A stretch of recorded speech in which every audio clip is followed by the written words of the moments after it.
सुप्रभातम। बात कर रहे थे हम पिछली कक्षा में आपके पाठ्यक्रम के बारे में, और उसका प्रथम जो आपके पाठ है काव्य खंड में वो है कबीर जी के बारे में, संत कबीरदास जी के बारे में, कि उन्होंने उनके जो 2 पद आपके पाठ्यक्रम में सम्मिलित है, उन 2 पदों की हम सर्वप्रथम चर्चा करेंगे। कि कबीरदास जी का परिचय की बात करते हैं पहले, तो 1398 में इनका जन्म जो है काशी में हुआ। काशी में कहाँ हुआ? क्षेत्र का नाम है लहरतारा, और पास ही में एक और क्षेत्र है मडवाडी, जिसका अभी नाम परिवर्तित कर दिया गया है, मडवाडी रेलवे स्टेशन का। तो काशी में इनका जन्म हुआ। काशी में हम प्रकट भये, काशी में प्रकट भये रामानंद चेताए।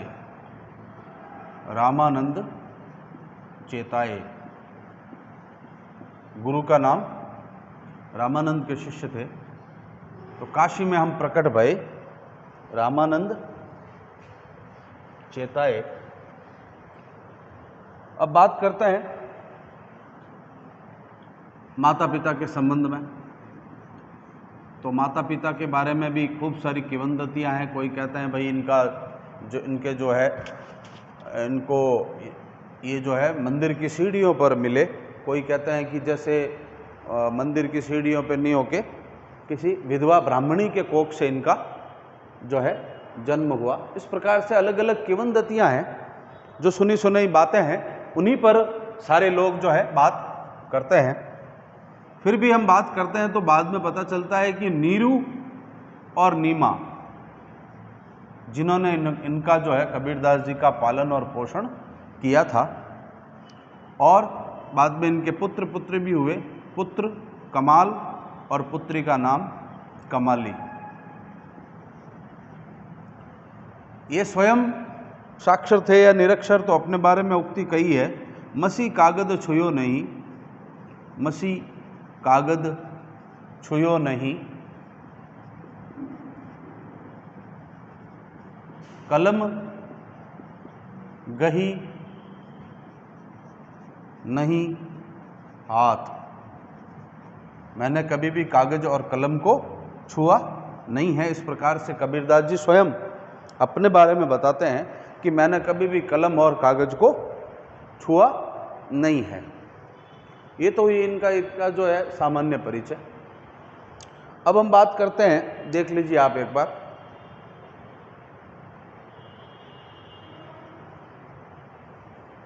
चलिए, ये हुई इनके सामान्य परिचय की बात। अब हम बात करेंगे इनकी रचनाओं की। तो साखी, शबद और रमैनी, सारी की सारी रचनाएं बीजक ग्रंथ में। बीजक के वापस पहला भाग साखी, द्वितीय भाग शबद, तृतीय भाग रमैनी। ये तीनों जो है इसके खंड है। इसके अंदर इनकी रचनाएं हैं, सारी की सारी सम्मिलित है। ये सारी रचनाएं इसमें सम्मिलित है। साखी, शबद, रमैनी। साखी का तात्पर्य साक्षी से लिया गया है, और साक्षी का तात्पर्य होता है गवाह,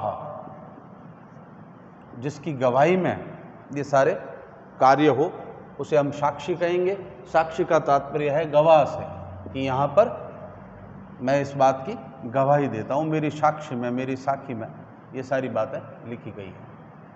तो कबीरदास जी की ये रचनाएं हैं, साकी सबद और रमेनी, जो बीजक में है।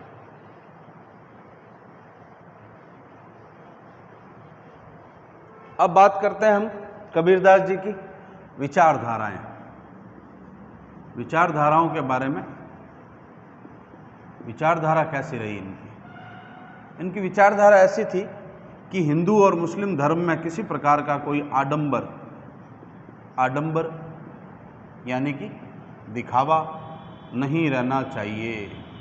जो दिखावा उस समय बढ़ रहा था धर्म के अंदर, जो आडंबर बढ़ रहा था, उस आडंबर की चर्चा कबीरदास जी ने की और उन्होंने बताया है कि हिंदू धर्म में और मुस्लिम धर्म में, दोनों में जो ये आडंबर जो है ज़रूरत से ज़्यादा फैल रहा है, इसे हमें मिटाने की आवश्यकता है। और इसी कड़ी में उन्होंने हिंदू धर्म की जो है बढ़ते हुए आडंबर के विषय में कहा है कि पत्थर पूजे हरि मिले तो मैं पूजूं पहाड़, ताते ये चक्की भली पीस खाए संसार। और मुस्लिम धर्म में जो आडंबर बढ़ रहा था उसमें उन्होंने जो है मुस्लिम धर्म पर भी कटाक्ष करते हुए पत्थर कंकर पत्थर जोड़ी के मस्जिद लई बनाए ता पर मुल्ला बांग दे क्या बहिरा हुआ खुदाए। इस प्रकार से जो है इन्होंने आडंबर जो फैल रहा था धर्मों के अंदर, उनको इन्होंने मिटाने का प्रयत्न किया। अब अगर हम बात करते हैं आगे, तो इन्होंने कहा है कि विश्व के, संसार के समस्त प्राणी एक ही ईश्वर की संतान है। एक नूर ते सब जग उपज्या, सब जग उपज्या कौन भला कौन मंदा। एक नूर ते सब जग उपज्या, यानी एक ही ज्योत से, एक ही ज्योति से, एक ही ईश्वर की संतान हैं हम सब। और हमें जो है किसी प्रकार का कोई भेदभाव नहीं होना चाहिए। हमारे अंदर जो है कोई भी ऊंच नीच का भाव नहीं होना चाहिए। हम में से कोई ऊंचा नहीं है, कोई भी नीचा नहीं है, कोई बड़ा नहीं है, कोई छोटा नहीं है। किसी भी प्रकार का सामाजिक जो भेदभाव है उसको इन्होंने जो है मिटाने की बात की है कि भाई सामाजिक दृष्टि से सभी मनुष्य जो है एक समान है, हमें उसमें ऊंच नीच करने का कोई अधिकार हमें किसी ने दिया नहीं है। अगली बात इन्होंने बताई थी कि नारी की जो उस समय निंदा होनी शुरू हुई थी उनके समय में, तो नारी के संदर्भ में भी इन्होंने कहा नारी निंदा मत करो, नारी निंदा मत करो। नारी नर की खान, नारी से नर उपजे,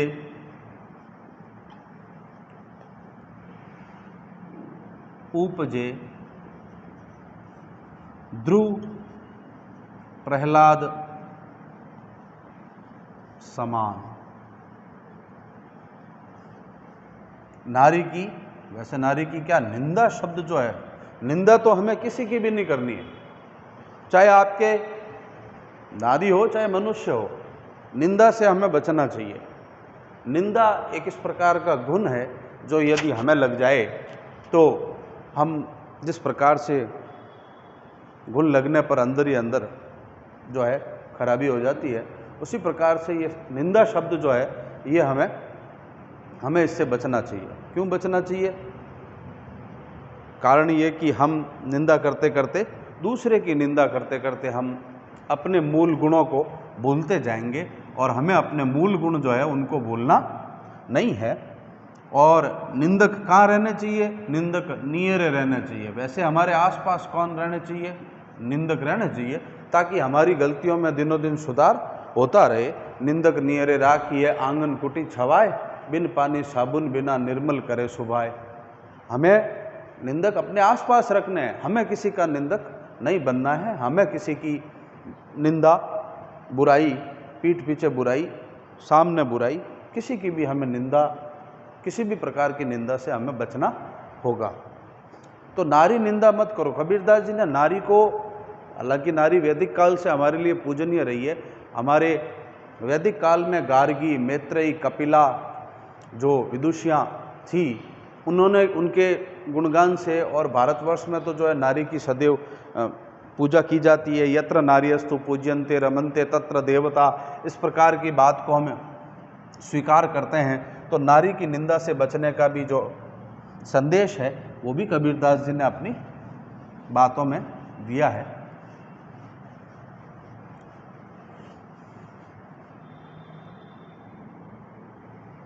तो इस प्रकार से ये इनकी एक विचारधारा थी कि किसी भी प्रकार की बुराइयों से जो है बचना चाहिए। अब जो है बात करते हैं हम कि आपके ये जो यहाँ दो पद दिए गए हैं, जयदेव सिंह और वासुदेव सिंह, दो पद दिए गए हैं, और ये दोनों पदों की रचना जो है जयदेव सिंह और वासुदेव सिंह द्वारा की गई है। वासुदेव सिंह द्वारा की गई है दोनों पदों की रचनाएं, जयदेव सिंह और वासुदेव सिंह। अब आपके देखिए प्रथम पाठ कबीर, परिचय ये, उसके बाद में हम बात करते हैं प्रथम पद की। प्रथम पद में क्या है तो देखिए, आप ध्यान से सुनिए, समझिए। जो आपको कुछ समझ में नहीं आवे तो वापस आप पूछ सकते हैं ग्रुप में। देखिए यहाँ इस प्रथम पद में बात की गई है कण कण व्यापी। कबीरदास जी की एक और विचारधारा के बारे में देख लीजिए।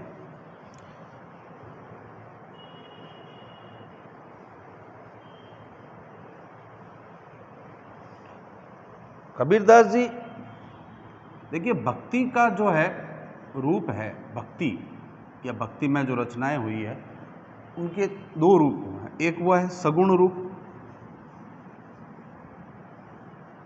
एक हुआ है निर्गुण रूप।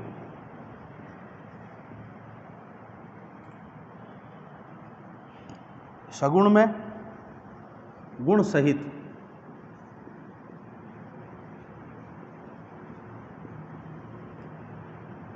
कोई गुण नहीं, कोई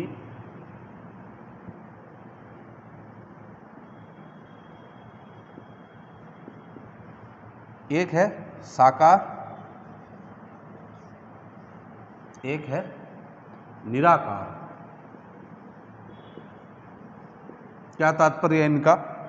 साकार का तात्पर्य है स आकार, यानी कि यहां जो भगवान श्री राम का रूप का वर्णन किया जाएगा वो दशरथ पुत्र राम है। निर्गुण में जो बात की जाएगी उनमें भी बात भगवान श्री राम की ही की जाएगी, किंतु कौन से राम है? यहाँ कण कण में, कण कणवासी, कण कणवासी राम। ये जो अंतर है सगुण और निर्गुण का। तो देखिए, सगुण में इष्ट देवता का जो सारे गुण होंगे उनका बखान होगा। साकार में इष्ट देवता का कोई रूप होगा, कोई आकार होगा, किंतु निर्गुण में कोई गुण नहीं, निराकार में कोई आकार नहीं।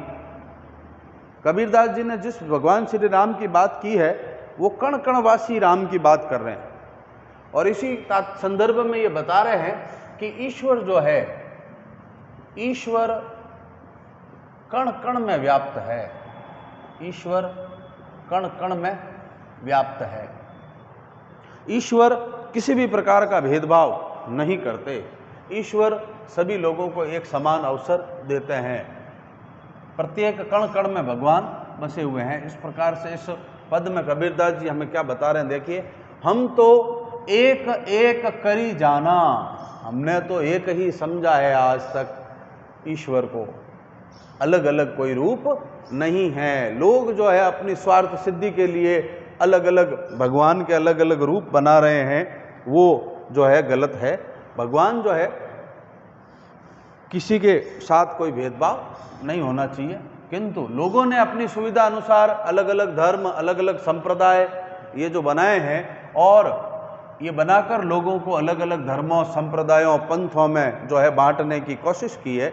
और आप देख रहे हैं आज के संदर्भ में भी जो है लोगों को कभी जातिवाद के नाम पे, कभी संप्रदायवाद के नाम पे, कभी भाषा के आधार पर, कभी रंग के आधार पर, कभी क्षेत्र के आधार पर, इस प्रकार से भारतवर्ष के जो लोगों को बांटने का कार्य हमारे महान राजनीतिज्ञ कर रहे हैं, ये महान कार्य राजनीतिज्ञों तक ही सीमित रहना चाहिए। हमारे एक हम तक ये महानता नहीं आनी चाहिए। हमें तो सबको क्या मानना है, एक ही मानना है, कोई भेदभाव नहीं होना चाहिए। हम तो एक एक करी जाना, हमने तो सदैव सभी को एक ही माना है। दो ही कहे तिन्हीं को, उनको दो जो कहता है, दो जग जिन नाहिन पहचाना। दो जग का तात्पर्य यहाँ पर किससे लिया गया है? वैसे दो जग का यहाँ पर अर्थ होता है नरक। कोई कहते हैं भाई स्वर्ग जाओगे अच्छे कार्य करके, कोई कहता है नरक जाओगे। ऐसा कुछ नहीं, ऐसा हम में से किसी ने देखा तो है नहीं, केवल हम बात कर रहे हैं कबीरदास जी के अनुसार। कबीरदास जी के संदर्भ में ये बात आती है कि ये जो स्वर्ग नरक है वो सब एक ही है, अलग अलग नहीं है, ना यहाँ पे किसी का कोई भेदभाव है। अब भेदभाव इसलिए नहीं है क्योंकि बनाने वाले ने कोई भेदभाव किया ही नहीं, ये ऐसी कबीरदास जी की सोच है। एके पवन एक ही पानी, यहाँ चलने वाली हवा भी एक है, जो संसार के समस्त प्राणी उस हवा को ग्रहण करते हैं। और एक ही पानी, सभी लोग जो है संसार के समस्त जीव, चराचर जगत के समस्त जीव जो है वो एक ही तरह का पानी जो है वो उपयोग में लेते हैं। एक ज्योति समाना, एक ही प्रकार की क्या है? ज्योति हम सब के अंदर विद्यमान है, हमारे अंदर प्रज्वलित है एक ही प्रकार की ज्योति, ईश्वर की ज्योति, भगवान की ज्योति जो है सभी प्राणियों में समकक्ष है, समान है। एक एक खाक, खाक का तात्पर्य मिट्टी से लिया गया है, और हम सब भी मिट्टी के खिलौने ही हैं, हम सब भी मिट्टी के पुतले हैं। हमारा भी निर्माण जो है वो पंच तत्व से हुआ है, और संसार के समस्त जीवों का निर्माण भी किससे हुआ है? पंच तत्वों से ही हुआ है। एक एक खाक गड़े सब भांडे, हम सब वो बर्तन हैं जो एक ही तरह की मिट्टी से, एक ही प्रकार की मिट्टी से बनाए गए हैं, पंच तत्वों से बनाए गए हैं। एक एक कोहरा साना, और हमें बनाने वाला जो कुंभकार है, इन बर्तनों को बनाने वाला जो कुंभकार है वो भी एक ही है। बनाने वाला जो है हम सबको वो भी एक ही है, व्यक्ति है, एक ही परम ईश्वरीय सत्ता का जो है, ईश्वरीय सत्ता ने हम सबको बनाया है, तो बनाने वाला एक है। एक ही मिट्टी से बने हुए हम सब बर्तन हैं, संसार के सारे लोग एक ही पंच तत्वों से बने हुए हैं, और उनको बनाने वाला हम सब एक जैसे ही बर्तन हैं, और उनको बनाने वाला कुंभकार, उनको बनाने वाला, हम सबको बनाने वाले ईश्वर जो है वो भी एक ही है। आगे बात कर रहे हैं ये, जैसे बाड़ी काष्ठ ही काटे, बाड़ी यानी बढ़ई, बाड़ी का तात्पर्य क्या लिया गया है? बढ़ई से लिया गया है। जैसे बाड़ी काष्ठ ही काटे, अग्नि न काटे कोई, अग्नि न काटे कोई। हम लकड़ी को काट सकते हैं, किंतु उसके अंदर जो अग्नि है उसको हम काट नहीं सकते, हम स्वयं लकड़ी को काटने का कार्य कर सकते हैं। अब यहाँ पर इस संदर्भ से लकड़ी और उसकी अग्नि से किसे समझाया जा रहा है? इस संदर्भ से हमें समझाया ये जा रहा है कि आत्मा और शरीर, तो शरीर तो जो है वो क्या है? नश्वर है, शरीर का तो नाश किया जा सकता है, किंतु आत्मा अजर अमर है, आत्मा का कभी नाश नहीं किया जा सकता। जैसे बाड़ी काष्ठ ही काटे, अग्नि न काटे कोई, सब घटी अंतरी तू ही व्यापक। हम सब के अंदर हम धरे स्वरूपे सोई, सब घटी अंतरी तू ही व्यापक। हम सब में तू ही व्याप्त है, हम सब में ईश्वरीय सत्ता व्याप्त है। हाँ, हम सब के स्वरूप जो है, हम सब के आकार जो है वो अलग अलग है, किंतु मूल बात यहाँ पर क्या है? सब घटी अंतरी तू ही व्यापक, हम सब में तू ही बसा हुआ है। हमारा रूप, हमारा स्वरूप अलग अलग है, किंतु हमारी जो हमारे अंदर जो भगवान की जो सत्ता है वो हम सब के अंदर एक ही है।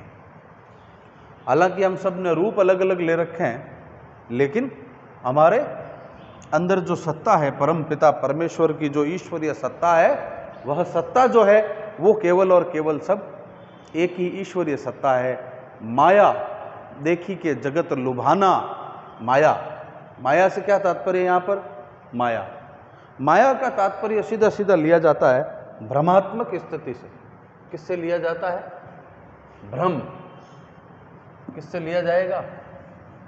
भ्रम से लिया जाएगा। भ्रम, भ्रम नहीं होना चाहिए।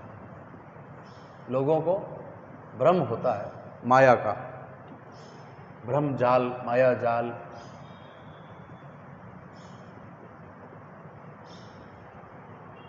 भ्रमात्मक स्थिति। ईश्वर जो है इस संसार जब लुभाता है हम सबको, तो यहाँ पर जो है लोग जो है इस माया के चक्कर में, इस भ्रम जाल में पड़कर जो है अपने आप को गौरवान्वित महसूस करते हैं, घमंड करते हैं, अभिमान करते हैं, और जो कबीरदास जी ने नहीं करने की सलाह दी है। क्यों? क्योंकि घमंड, माया, भ्रम सब पतन के कारण है। हमारा पतन कब शुरू होता है? जब हमारे अंदर अहंकार की उत्पत्ति होती है। तो किसी भी प्रकार के अहंकार से हमें बचना चाहिए। माया देखी के जगत लुभाना, काहे रे नर गरबाना। माया देखकर रुपए पैसे संबंधी कोई भी भौतिक सुख सुविधा, वो सब माया जाल है।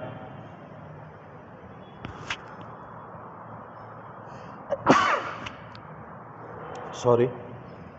माया देखी के जगत लुभाना, काहे रे नर गरबाना। माया को देखकर संसार के लोगों को किसी भी प्रकार का अभिमान करने की आवश्यकता नहीं है, घमंड करने की आवश्यकता नहीं है। लेकिन कबीरदास जी कह रहे हैं कि संसार के प्राणी जो माया को देखते हैं तब अभिमान में प्रवृत्त हो जाते हैं, अभिमान करना शुरू कर देते हैं, जो कि अनुचित है। हमें इस शरीर, रूप, धन, माया, इस प्रकार से जो है किसी का भी अहंकार नहीं करना है। निर्भय भया कछु नहीं व्यापे, कहे कबीर दीवाना। निर्भय, हमें भय रहित रहना होगा, बिना किसी भय के। तो ना तो हमें अभिमान करना है और ना ही किसी से डरने की आवश्यकता है। निर्भय व्यक्तित्व हमारा रहना चाहिए। निर्भय से तात्पर्य यहाँ पर किसी भी बुरी शक्तियों से हमें डरना नहीं है। हाँ, हमें डरने की कहाँ आवश्यकता है? हमें डरने की आवश्यकता है बुरे कार्यों से। जब हम बुरे कार्यों की तरफ प्रवृत्त हो जाएं तो हमें उन बुरे कार्यों से डरना पड़ेगा। बाकी हमें किसी से डरने की कोई आवश्यकता नहीं है, क्योंकि विस्तृत संसार में कोई भी हमारा कुछ बिगाड़ नहीं सकता। केवल कौन बिगाड़ सकता है? परम पिता परमेश्वर जो है वो हमारा अहित कर सकते हैं या हित कर सकते हैं। बाकी मानवीय सत्ता जो है ऐसी नहीं है कि कुछ भी हमें हमारा बिगाड़ सके। तो हमारे जीवन में यहाँ पर हमें निर्भय रहने की, बिना किसी भय के रहने की और जीवन व्यतीत करने की बात कही गई है। तो देखिए कबीरदास जी ने क्या कहा है कि कण कण में भगवान बसे हैं। दो ही कहे तिन्हीं को दो जग जिन नहीं पहचाना, स्वर्ग नरक सब एक ही है, कुछ नहीं। आप अच्छे कार्य करेंगे तो आपके साथ अच्छा ही होगी, आप बुरे कार्यों में प्रवृत्त रहेंगे तो आपका बुरा होगा, सीधी सी बात है। एक पवन एक ही पानी, एक ज्योति समाना, एक खाक गड़े सब भांडे, एक कोहरा साना। एक ही पवन एक ही पानी, एक ही प्रकार की वायु, प्राणवायु हम लेते हैं, एक ही जल हम पीते हैं, हम सब के अंदर एक ही ज्योति समाहित है। एक खाक गड़े सब भांडे, हम सब एक ही तरह की मिट्टी से बने हुए बर्तन हैं। और एक कोहरा साना, और हम सबको बनाने वाले जो कुंभकार है, हम सबको बनाने वाले जो है वो भी एक ही है। जिस प्रकार से बढ़ई लकड़ी को काट सकता है किंतु उसके अंदर की अग्नि को नहीं काट सकता, वैसे ही शरीर नश्वर है, शरीर का नाश हो सकता है किंतु आत्मा अजर अमर है। आत्मा का कोई नुकसान नहीं पहुंचा सकता, आत्मा न मारी जा सकती है, कुछ भी नहीं हो सकता उसका, आत्मा अजर अमर है। आगे कबीरदास जी कह रहे हैं सब घटी अंतरी तू ही व्यापक धरे स्वरूपे सोई। हम सब के अंदर जो है हमारी आत्मा के अंदर जो ईश्वरीय तत्व है वह एक ही व्याप्त है, चाहे स्वरूप हमने अलग अलग धारण कर रखा है।